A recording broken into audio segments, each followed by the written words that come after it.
காலையில் சர்வா ஆபீஸுக்குள் நுழையும் போது மாயா, ராகேஷ் என மாறி மாறி பிரச்சனையுடன் அவனை தேடி வந்தனர். ஒரு வழியாக ராகேஷ் கொண்டு வந்த பிரச்சனைக்கு ஒரு தீர்வை யோசித்த சர்வா மாயாவிடம் அவளது பிரச்சனை என்னவென்று கேட்டு முடிப்பதற்குள் பதறி அடித்துக்கொண்டு அங்கு ஓடி வந்தாள் திவ்யா. சார், ஒரு பெரிய பிரச்சனை என்று அவள் பதட்டத்துடன் கூற, காலையிலிருந்து எல்லாமே பிரச்சனையாதான் இருக்கு, உனக்கு என்னம்மா பிரச்சனை சொல்லு கேட்போம் என்று சர்வா கேட்க, சார் அது நிக்கில் வெஞ்சர்ஸ் கம்பெனியோட சிஇஓ நம்ம கம்பெனி சிஇஓ கிட்ட பேசணும்னு கேட்டாரு.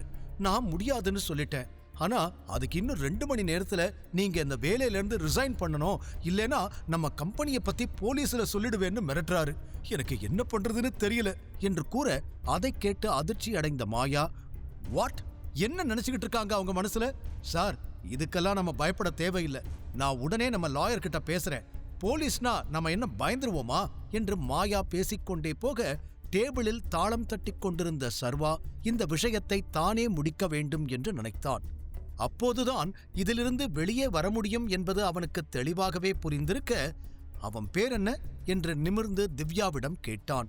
என்ன பண்ண போறீங்க சார் என்று மாயா ஆச்சரியத்தோடு கேட்டாள். சர்வா மனதில் என்ன திட்டம் இருக்கிறது என்பது அவளுக்கு புரியவில்லை. திவ்யா அவன் கேட்ட கேள்விக்கு பதில் சொல்வதற்குள் எழுந்து நின்ற சர்வா, நான் நேர்ல போய் அந்த கம்பெனி சிஇஓவை பார்க்கறேன், அவன் பேர் என்னன்னு சொல்லு என்று மீண்டும் கேட்டான். அவர் பேர் நிக்கில் சார், ஆனா அவர்கிட்ட என்ன பேச போறீங்க என்று திவ்யா அடுத்தடுத்து கேள்வி கேட்க, அத நான் பாத்துக்கிறேன், அவனோட அட்ரஸ் மட்டும் எனக்கு அனுப்புங்க என்று அழுத்தமாக அவன் கூற, திவ்யா, மாயா இருவருமே அவனை எதிர்த்து பேசவில்லை. ஆனால் என்ன செய்ய போகிறான் என்ற கேள்வியோடு அவனை பார்த்தனர். சர்வா பதில் பேசாமல் கேபினிலிருந்து வெளியே வந்துவிட்டான். இவர் ஏன் இப்படி பண்றாரு?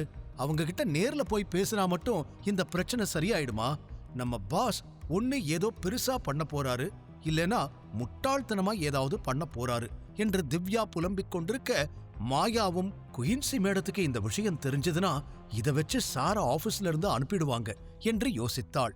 அப்போது நாம நம்மளோட சிஇஓ கிட்ட இந்த பிரச்சனையை பத்தி சொல்லிடலாமா என்று திவ்யா மாயாவிடம் கேட்க, யோசனையிலிருந்து வெளிவந்தவள் நிமிர்ந்து பார்த்தாள்.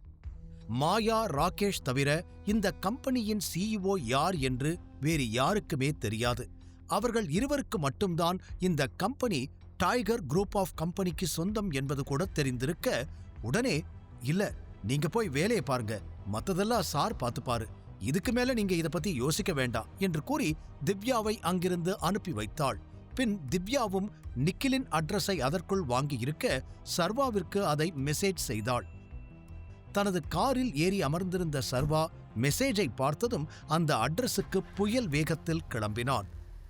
ஒருவேளை இதற்கு தீரஜ் காரணமாக இருந்திருந்தால் நேற்று பஞ்ச் டயலாக் பேசும் பொழுது தன்னிடம் இதை பற்றி சொல்லி வம்பு வளர்த்திருப்பான்.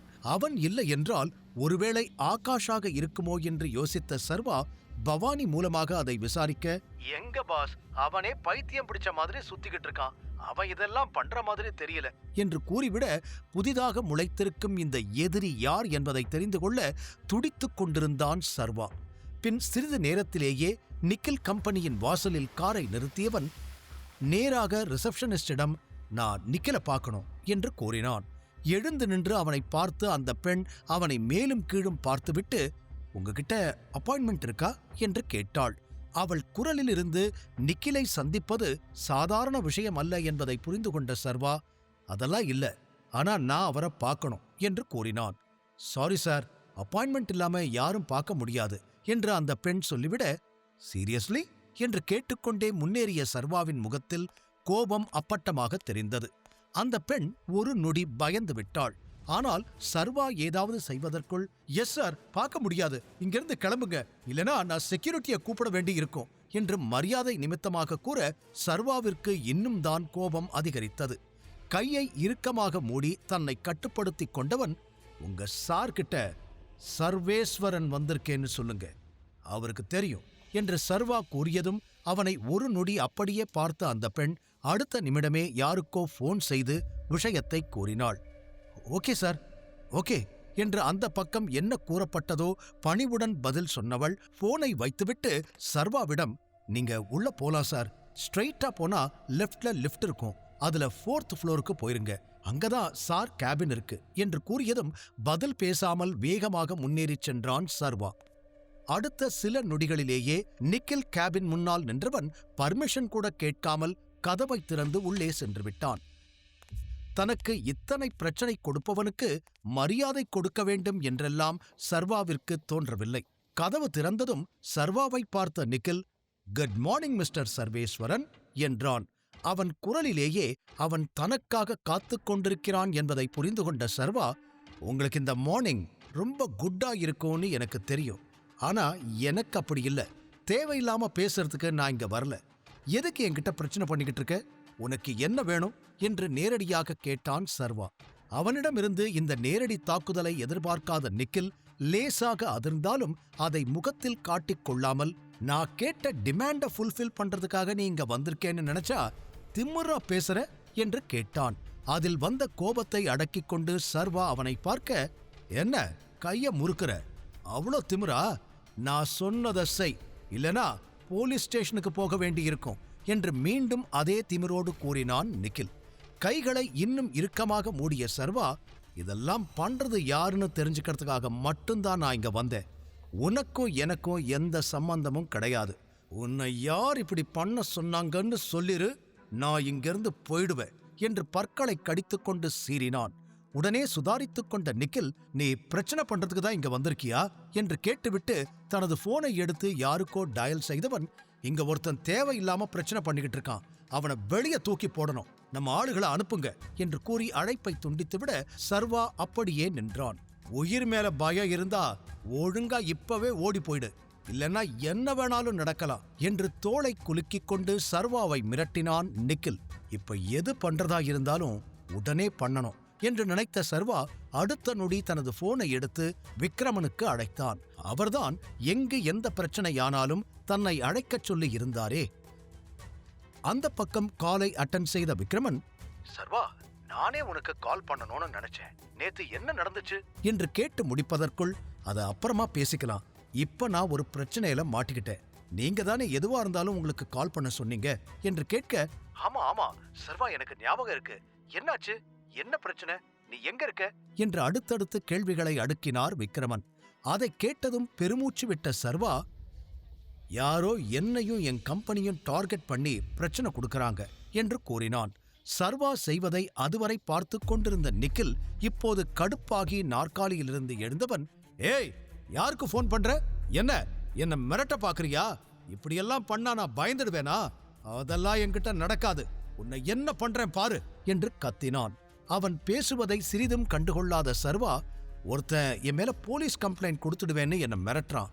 நான் இப்போ என் வேலையை ரிசைன் பண்ணணும், இல்லைனா என்ன ஜெயிலுக்கு அனுப்பிடுவேன்னு சொல்றான்.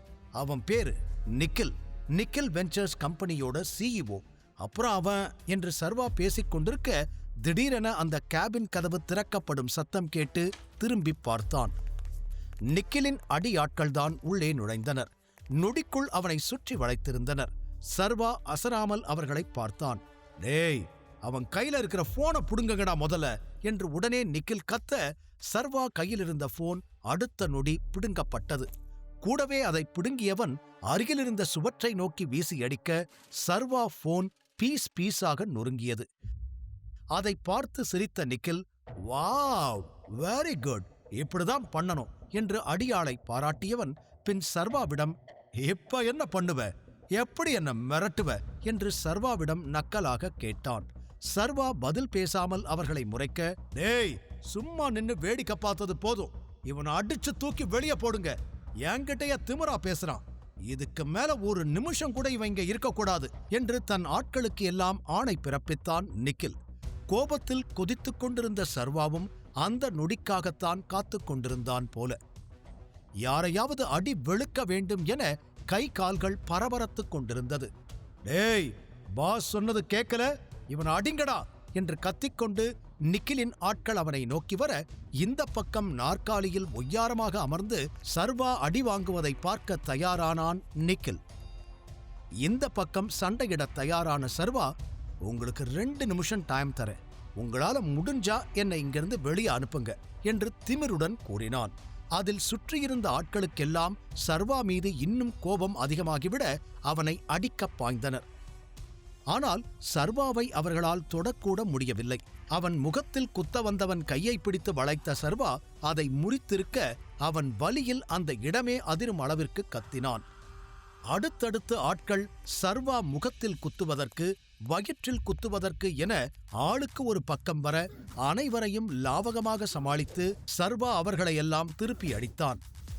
அதில் ஆளுக்கு ஒரு திசையில் சென்று விழுந்தனர். அவ்வளவுதான். அடுத்தடுத்து தன்னோடு சண்டையிட வந்த அனைவரையும் சரமாரியாக தாக்கினான் சர்வா. படம் பார்ப்பது போல அமர்ந்து வேடிக்கை பார்க்க ஆரம்பித்திருந்த நிக்கில் நடக்கும் சம்பவத்தில் அதிர்ந்து போனான். டேய், என்னடா நடக்குது இங்க? அவனை அடிங்கடான்னு சொன்னா அவன்கிட்ட அடி வாங்கிக்கிட்டு இருக்கீங்க. இதுக்குதான் உங்களுக்கு சோறும் போட்டு சம்பளமும் கொடுத்து வச்சிருக்கேனா? அவனை திருப்பி அடிங்கடா, அவனை திருப்பி அடிங்க என்று கத்த ஆரம்பித்தான். ஆனால் அவனது வார்த்தைகளுக்கெல்லாம் எந்த பயனும் இல்லாமல் போனது. வந்தவர்கள் அனைவரும் சர்வாவிடம் அடிவாங்கத்தான் பிறப்பெடுத்து இருக்கிறோம் என்பது போல அவன் அடிக்க அடிக்க வாங்கிக் கொண்டே இருக்க, ஐயோ, இவனுங்களை நம்பி நான் வேற ரொம்ப திமிரா பேசிட்டேனே, கடவுளே என்று பயத்தோடு சர்வாவையும் அடிவாங்கும் தனது ஆட்களையும் பார்த்து கொண்டு நின்ற நிக்கிலுக்கு இப்போது கை கால்களெல்லாம் நடுங்க ஆரம்பித்தது. அடுத்த 5 நிமிடத்தில் தன்னை தாக்க வந்த அனைவரையும் சரமாரியாக அடித்து வீழ்த்தி இருந்தான் சர்வா.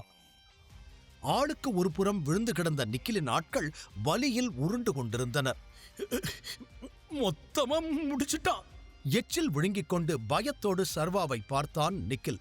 அனைவரையும் அடித்து முடித்து கையை உதறிக்கொண்டு எழுந்து நின்ற சர்வா இப்போது நிக்கிலை நோக்கி வர அவனோ பயந்து பின்னால் சென்றான்.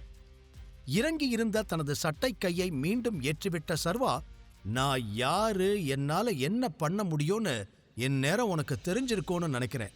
அதனால டைம் வேஸ்ட் பண்ணாம ஒழுங்கா நான் கேட்கிற கேள்விக்கு பதில் சொல்லிரு.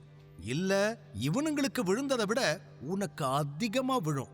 எப்படி வசதி என்று சொல்லிக்கொண்டே ஒவ்வொரு அடியாக அவனை நெருங்கி வர, இல்ல இல்ல என்ன ஒண்ணும் பண்ணிடாத என்று கெஞ்ச ஆரம்பித்திருந்தான் நிக்கில். அப்போ இதெல்லாம் பண்ண சொன்னது யாரு? எதுக்காக தேவையில்லாம எனக்கும் என் கம்பெனிக்கும் பிரச்சனை கொடுக்கிற? உனக்கும் எனக்கும் என்ன சம்பந்தம் சொல்லு என்று சர்வா மீண்டும் தனது கேள்வியிலேயே வந்து நின்றான். சர்வாவின் கேள்வியில் சகலமும் மறந்து போன நிக்கிலுக்கு இதயத் துடிப்பு எகிரி இருந்தது. ஆனால் இன்னும் பதில் சொல்லாமல் அவன் நேரத்தை கடத்திக் கொண்டிருக்க அவனை நெருங்கியிருந்தான் சர்வா. சர்வாவிடம் உண்மையை சொல்வானா நிக்கில்? இதற்கு பின்னால் இருப்பது பிரவீன் என்பது தெரிந்தால் சர்வா அவனை என்ன செய்வான்? முழு கதையையும் கேட்டு மகிழ பாக்கெட் FM ஆப்பை டவுன்லோட் செய்யுங்கள். லிங்க் டிஸ்கிரிப்ஷனில் கொடுக்கப்பட்டுள்ளது.